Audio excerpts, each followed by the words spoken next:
Most indie game marketing advice is useless. Even though it sounds good at first, post all the time, build a community, share your progress, reach out, be authentic, go where the players are. Sure, none of that is technically wrong, but when you put it all together, it turns into a pile of empty steps that don't actually get you anywhere. You end up running through a checklist, doing everything you're supposed to do, and what do you get? A ton of work, a lot of noise, and almost nothing to show for it. Here's the real problem. Almost all of this advice is written backwards. People look at a game that already made it, then try to reverse engineer the steps as if there's some magical formula hidden in the timeline. A developer gets lucky sometimes or catches a wave, then explains what they did, and suddenly it's a strategy you're supposed to copy. What about all the things you don't see? The timing, the platform boost, the fact that the game was unusually easy to understand and recommend. The advice gets the credit, but it was never the real reason the game succeeded. Survivorship bias does most of the damage here. You only ever hear from the games that broke through, not the hundreds that followed the same advice and quietly disappeared. Nobody writes posts titled, "I posted every day for 2 years and nothing happened," even though that outcome is extremely common. These stories exist, they just don't get shared. So the advice ecosystem slowly drifts further away from reality, full of optimism and motivational energy, but very little reliability. And here's another uncomfortable truth. Most marketing advice quietly assumes that effort scales with results. Post more, engage more, reach more, eventually something will click. And sure, that can happen, but platforms don't reward effort. They reward momentum and they reward consistency. You can do everything right and still never escape zero reach, while someone else posts twice, gets lucky and hits the algorithm at the right moment, and boom, becomes the next example everyone points to. That doesn't mean they worked harder, it means the system worked differently for them. And that's where some people get discouraged. This is where discoverability actually breaks down, and almost no advice talks about it clearly. Discoverability is not about how much you say, it's about whether what you're saying connects to existing demand in a way platforms can amplify. Algorithms don't distribute content evenly. They test it in small pockets and only push it further when there's immediate engagement. That goes for YouTube as well. If your content doesn't map cleanly to something people already care about, it doesn't matter how authentic or consistent you are. It never gets the chance to spread.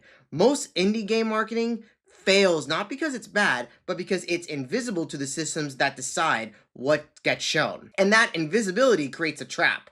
When your marketing doesn't work, you assume you didn't do enough. So you add more platforms, more posts, more outreach, more busy work, more paid ad campaigns, more SEO. Marketing becomes exhausting instead of effective. And because nobody explains how discoverability actually functions, you end up blaming yourself instead of questioning whether the strategy ever had leverage in the first place. There's also a huge disconnect between how developers are told to talk about their game and how players actually decide whether to care.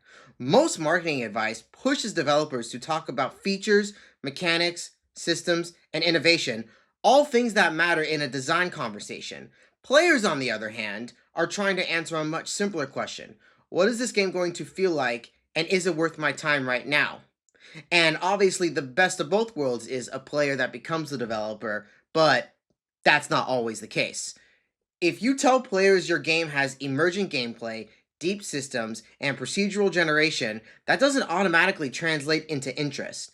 Players want to know if your game is stressful or chill, short or long, punishing or forgiving.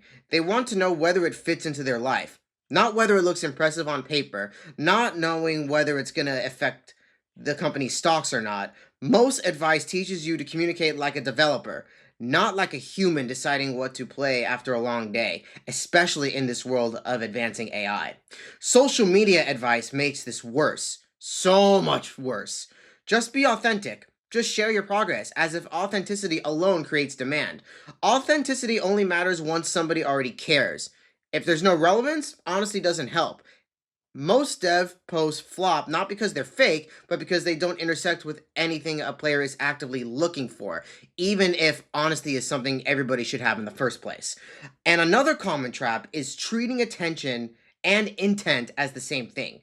They're not. A like isn't interest. A retweet isn't purchase intent. A Discord join isn't a wish list. Chasing visible engagement feels productive, but a lot of that engagement comes from other developers, not players.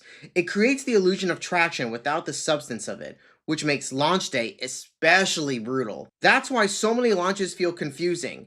Developers feel like they've been marketing for years, but when the game releases, nobody shows up. The work does exist, but it wasn't aligned with discoverability or decision making. The work was done, but nobody saw it. It was social, it was visible, it just wasn't directional. And that's on top of the possibility that there may be other games releasing at the same time and other companies competing for the same traffic. Timing is another place where advice routinely falls apart. Everyone says to start marketing as early as possible and never stop. But in practice, marketing too early often just burns attention before you have anything solid to anchor it. Players forget quickly, interest decays. Unless your game has a very strong, immediately legible hook, early exposure usually creates noise, not memory. And that's especially true if games are announced multiple years in advance before they actually come out. A lot of advice also ignores constraints. Indie developers don't have infinite time, energy, or emotional bandwidth. Advice that assumes you can juggle multiple social platforms, a Discord, devlogs, creative outreach, and community events forever is detached from reality. When developers burn out trying to keep up, they blame themselves instead of recognizing that the plan was never sustainable.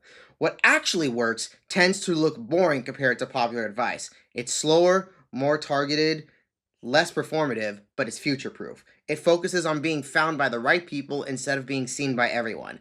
It treats marketing as a discovery problem, not a popularity contest. Similar to my channel, where I have a very specific niche focusing on helping indie developers grow their game, and I'm not trying to be Mr. Beast on YouTube. Hey, real quick, just reminding you to like, comment, subscribe, and ring the bell so you don't miss any of my future uploads.